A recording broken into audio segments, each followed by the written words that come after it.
Le néo-évangélisme, un mouvement pernicieux, par Emmanuel Bozzi. Définition et historique du mouvement néo-évangélique. Le néo-évangélisme est un mouvement organisé parmi les églises évangéliques dont le but est de gommer leur esprit séparatiste afin de les rapprocher du monde et des églises moins strictes dans leur interprétation de la Bible. Ce mouvement a commencé dans les années 1940 aux USA, sous l'impulsion de Harold John Ockenga, 1905-1985, un pasteur et auteur très influent. Il a fondé l'Institut de théologie Fuller, qui a formé des milliers de pasteurs dans cette optique. Le néo-évangélisme est un compromis entre le modernisme d'un côté et le fondamentalisme de l'autre. Je m'explique. À partir du XVIIIe siècle, la Bible fut attaquée de toutes parts par des théologiens se disant chrétiens, en particulier depuis l'Allemagne. En réponse à ce mouvement dit moderniste, qui remettait en question l'inspiration de la Bible, les miracles et la résurrection de Jésus, entre autres, s'est levé aux USA un mouvement dit fondamentaliste. Il avait pour but d'enseigner à nouveau les grandes vérités chrétiennes. Ces 5 points fondamentaux étaient la naissance virginale de Jésus, sa mort expiatoire, sa résurrection, l'inspiration et l'inhérence de la Bible, la réalité des miracles décrits dans la Bible. Sous l'influence de l'anglais John Nelson Darby, 1800-1882, l'attente du retour de Jésus-Christ et l'enlèvement de l'Église formèrent un 6e thème qu'on peut rajouter au précédent. Les églises attachées à ces fondamentaux décidèrent de se séparer complètement des dénominations modernistes ou libérales. Le néo-évangélisme, inventé par Ockenga, avait, lui, plusieurs objectifs. Premièrement, dialoguer avec toutes les dénominations, fini la séparation des églises. Deuxièmement, se conformer plus au monde pour l'attirer à Christ, fini la séparation d'avec le monde. Troisièmement, redéfinir la théologie selon les besoins du moment. Fini les convictions trop affirmées. Quatrièmement, être reconnu intellectuellement. Fini le mépris des élites pour les chrétiens convaincus. Et cinquièmement, faire masse pour évangéliser. Fini l'évangélisation effectuée par une seule Église. Comme l'a déclaré clairement Ockenga dans son discours inaugural de 1948, en définissant le mouvement néo-évangélique, le néo-évangélisme diffère du modernisme en ce qu'il accepte le surnaturel et qu'il insiste pour garder les doctrines fondamentales de la Bible. Mais le néo-évangélisme diffère du fondamentalisme en rejetant son séparatisme et en s'engageant avec détermination dans le dialogue théologique de notre époque. Le néo-évangélisme apporte un soutien nouveau à l'application sociale, politique et économique de l'Évangile. Les néo-évangéliques insistent sur la redéfinition de la théologie chrétienne selon le besoin du moment. Fin de citation. Depuis lors, ce mouvement a gagné les églises du monde entier. Est-ce pour le bien ? Un examen biblique des objectifs du néo-évangélisme. Premièrement, dialoguer avec toutes les dénominations, fini la séparation des églises. La parole de Dieu nous paraît claire au sujet de la séparation avec l'erreur. Ne vous mettez pas avec les infidèles sous un joug étranger, car quel rapport y a-t-il entre la justice et l'iniquité ? Ou qu'y a-t-il de commun entre la lumière et les ténèbres ? 2 Corinthiens 6,14. À plusieurs reprises dans ses lettres pastorales, l'apôtre Paul demande aux fidèles de s'éloigner de ceux qui n'enseignent pas la saine doctrine. Si quelqu'un enseigne de fausses doctrines et ne s'attache pas aux saines paroles de notre Seigneur Jésus-Christ et à la doctrine qui est selon la piété, il est enflé d'orgueil, il ne sait rien. Sépare-toi de ces gens-là. 1 Timothée 6, versets 3 à 5, version Osterwald. Nulle part dans la Bible on ne trouve d'œcuménisme béni par Dieu. Moïse n'a pas fait d'alliance avec Pharaon. Josué n'a pas fait alliance avec les Cananéens. Jésus n'a pas collaboré avec les pharisiens. Paul n'a pas cherché un compromis avec les faux docteurs. En tant qu'Église, nous ne devons pas entrer dans un dialogue avec ceux qui rejettent les doctrines fondamentales de la Bible. Ève a dialogué avec le serpent et cela s'est mal terminé. Un débat, une confrontation d'idées peut-être, mais aucun compromis ne peut être fait sur les vérités essentielles de la parole de Dieu. Deuxièmement, se conformer plus au monde pour l'attirer à Christ finit la séparation avec le monde. Cette idée de séduire le pécheur afin qu'il vienne à l'Église est très dangereuse. Popularisée à notre époque par Rick Warren et son livre « Une Église motivée par l'essentiel », le marketing religieux bat son plein dans le monde entier. Il faut que les individus en dehors de nos églises se sentent bien parmi nous, grâce à une ambiance, une tenue vestimentaire, une musique et un discours qui ressemblent à ceux du monde. Pas question de parler de jugement, de péché, de repentance, de sacrifice, etc. Encore une fois, la Bible est claire. Nous prêchons Christ crucifié, scandale pour les Juifs et folie pour les païens, mais puissance de Dieu et sagesse de Dieu pour ceux qui sont appelés tant juifs que grecs. 1 Corinthiens 1, versets 23-24. On peut attirer les gens par des techniques, mais seule la puissance de Dieu qui se manifeste à travers l'évangile de la croix peut véritablement sauver une âme. Nous ne devons pas chercher à plaire aux hommes, mais à Dieu. Et maintenant, est-ce la faveur des hommes que je désire, ou celle de Dieu? Est-ce que je cherche à plaire aux hommes? Si je plaisais encore aux hommes, je ne serais pas serviteur de Christ, dit Paul en Galates 1, verset 10. Troisièmement, redéfinir la théologie selon les besoins du moment. Fini les convictions trop affirmées. L'idée qu'il existe une vérité absolue est devenue inacceptable. Au nom d'une fausse tolérance, le chrétien devrait renoncer à avoir des convictions et accepter qu'elles contiennent toute une part de vérité. Le mariage homosexuel, l'avortement, les relations avec les autres religions, la théorie de l'évolution, etc., sont des idées qu'on tente de nous faire accepter comme bonnes, alors que la Bible les déclare mauvaises.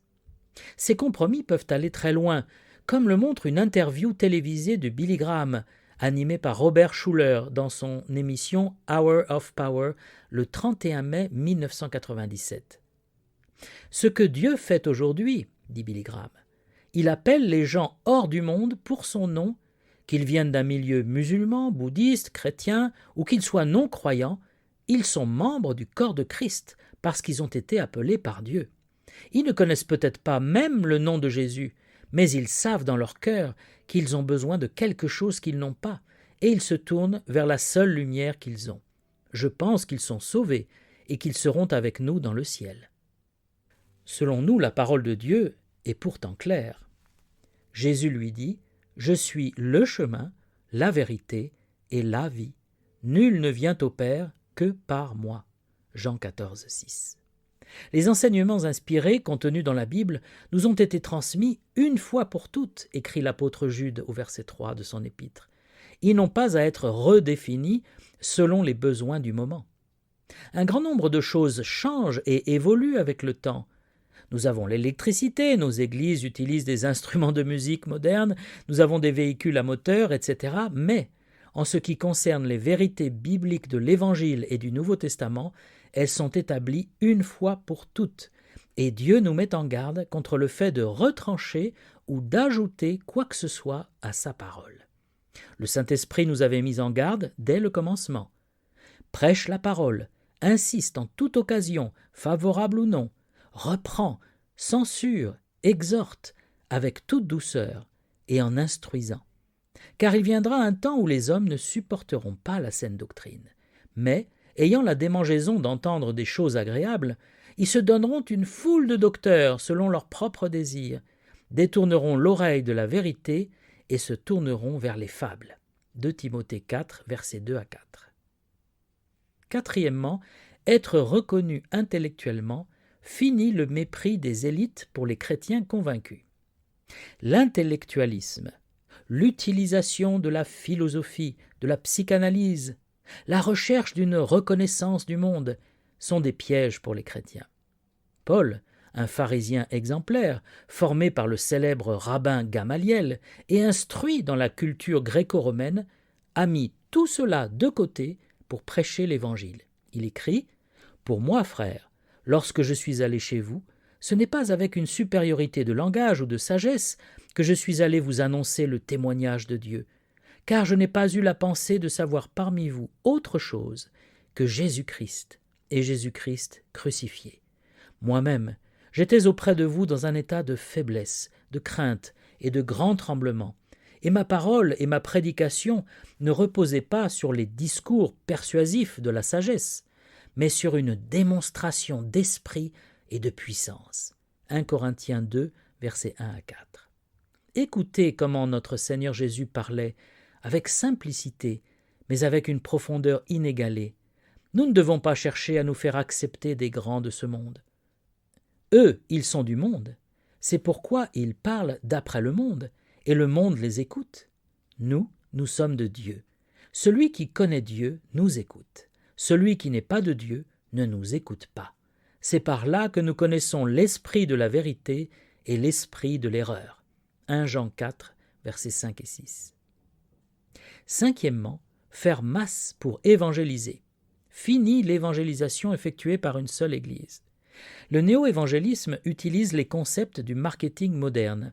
Pour impressionner le monde, il faut montrer qu'on est nombreux. Pourquoi ne pas montrer un front uni, composé de tous les chrétiens? Pourquoi ne pas utiliser tous les moyens pour faire venir du monde à l'Église? Billy Graham a montré le mauvais exemple en organisant ses croisades d'évangélisation main dans la main avec des évêchés catholiques et avec des églises libérales. De nombreuses églises néo-évangéliques utilisent le modèle du monde du spectacle, scène, lumière, musique, pop, théâtre, etc., pour attirer les foules. Curieusement, la Bible révèle que Dieu ne compte pas sur les masses pour gagner ses victoires. L'Éternel dit à Gédéon, « Le peuple que tu as avec toi est trop nombreux pour que je livre Madian entre ses mains. Il pourrait en tirer gloire contre moi et dire, « C'est ma main qui m'a délivré. » Juge 7, verset 2. Jonathan, fils de Saül, a dit à celui qui l'accompagnait, « Rien n'empêche l'Éternel de sauver au moyen d'un petit nombre comme d'un grand nombre. » 1 Samuel 14, verset 6. Et le Seigneur déclara à Zorobabel, « Ce n'est ni par la puissance, ni par la force, mais c'est par mon esprit, dit l'Éternel des armées. » Zacharie 4, verset 6. Dieu se plaît à confondre les choses fortes du monde par des choses faibles, rendues puissantes par sa main. Considérez, frères, que parmi vous qui avez été appelés, il n'y a ni beaucoup de sages selon la chair, ni beaucoup de puissants, ni beaucoup de nobles. Mais Dieu a choisi les choses folles du monde pour confondre les sages. Dieu a choisi les choses faibles du monde pour confondre les fortes, afin que personne ne se glorifie devant Dieu. 1 Corinthiens 1, versets 26 à 29. Conclusion. Au début, les néo-évangéliques avaient la même doctrine que les fondamentalistes. Cependant, leur mouvement portait en lui-même le poison qui allait le corrompre, la redéfinition de la théologie selon les besoins du moment. Cela s'appelle le pragmatisme. En d'autres termes, la fin justifie les moyens. Dieu n'est pas pour le pragmatisme, mais pour la vérité et la droiture. Tous les moyens ne sont pas bons. Dieu a sa façon d'agir, qui paraît folle ou scandaleuse aux hommes, mais qui est puissante pour le salut. Un proverbe biblique dit « Quelqu'un mettra-t-il du feu dans son sein sans que ses vêtements s'enflamment? Quelqu'un marchera-t-il sur des charbons ardents sans que ses pieds soient brûlés ?» Proverbe 6, 27-28. Il n'est pas possible de se conformer au monde et de coopérer avec des personnes qui rejettent l'autorité de la Bible sans finir soi-même par se compromettre et abandonner ses convictions. L'évangile social et politiquement correct que le néo-évangélisme prône n'est plus l'évangile de Jésus-Christ. Il ne parle plus de repentance et d'expiation, mais il veut simplement améliorer le monde. C'est gentil, mais c'est peine perdue. Le Seigneur a dit que nous devions attendre, selon sa promesse, de nouveaux cieux et une nouvelle terre où la justice habitera. 2 Pierre 3, verset 13. Si Dieu voulait que nous changions le monde par une action sociale ou politique, le Seigneur Jésus aurait lui-même agi dans ce sens. Il aurait cherché à libérer Israël du joug romain.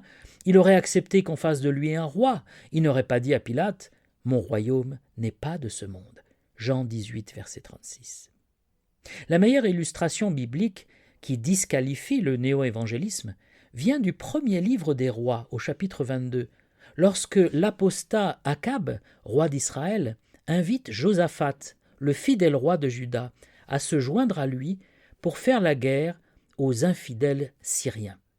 Josaphat accepte sans consulter le Seigneur. Les Syriens représentent le monde inconverti, Akab représente le chrétien libéral et apostat, et Josaphat représente le chrétien néo-évangélique, désireux de collaborer avec son cher frère, afin, pense-t-il, de le ramener à la foi. Mais il y a un quatrième homme, Michée, le prophète, qui représente le chrétien attaché au fondement. À cause de sa mauvaise réputation, « Je le hais, car il ne me prophétise rien de bon, il ne prophétise que du mal », dit Akab au verset 8. Séparé des faux prophètes, Michée est finalement giflé, puis mis en prison, parce qu'il avait dit que l'Éternel ne bénirait pas cette entreprise. Josaphat, le roi néo-évangélique, n'écoute pas l'avertissement divin et suit Akab sur le champ de bataille où il manque d'être tué si Dieu ne l'avait épargné par grâce.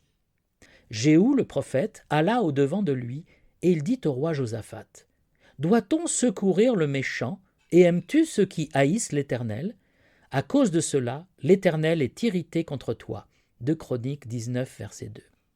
Josaphat n'a pas mis un terme à ces associations malsaines, puisqu'il fut repris par Dieu pour avoir trafiqué avec Akazia. Éliézer prophétisa contre Josaphat et dit : « Parce que tu t'es associé avec Akazia, l'Éternel détruit ton œuvre. » 2 Chroniques 20, versets 35 à 37.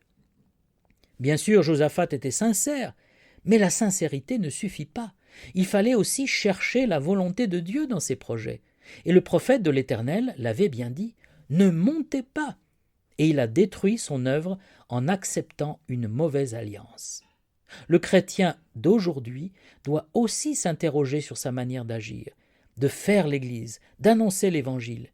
Est-ce que je compte sur les moyens humains, charnels, sur des associations, des programmes, des spectacles, ou sur la puissance de Dieu qui se manifeste à travers l'Évangile ?